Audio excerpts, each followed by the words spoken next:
నా friend Timothy, అరే అన్న ఇందు సాయి వద్దురా, ఇది కదా లైఫ్, అసలైన లైఫ్ ఉంది రారా అంటే వెళ్ళా.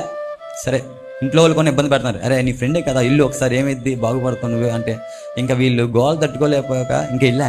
కానీ ఒక రకమైన నెమ్మది వచ్చింది నాలో. నాకు అర్థమైంది ఏంటంటే నాలాంటి పాపి ప్రార్థన దేవుడు ఆలకించాడని, నాలాంటి పాపి ఆయన ఆలకించాడని. అసలు నేను ఏం చేశాను, ఎక్కిరిచ్చేవాడిని క్రిస్టియానిటీని.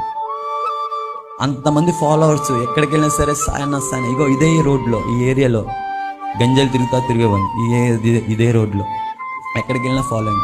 ఎవరో ఏం చేయలేకపోయారు. నాకు అర్థమైంది ఈ లోక ప్రేమ ఏంటంటే డిప్రెషన్, యాంగ్జైటీ, లోన్లీనెస్ ఇదే మిగిలిచింది.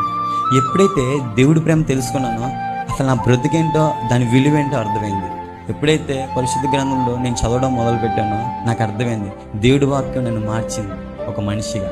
అప్పటి వరకు కుళ్ళు కుతంత్రం, ఎవరిని ఎలా కన్నింగ్గా వాడుకోవాలా, ఎవరిని ఎలాగా యూస్ చేసుకోవాలా, ఈ యొక్క వాక్యం నన్ను మార్చింది. నేను వద్దనుకున్నా ఈ లైఫ్ని, అసలు ఉండకూడదు.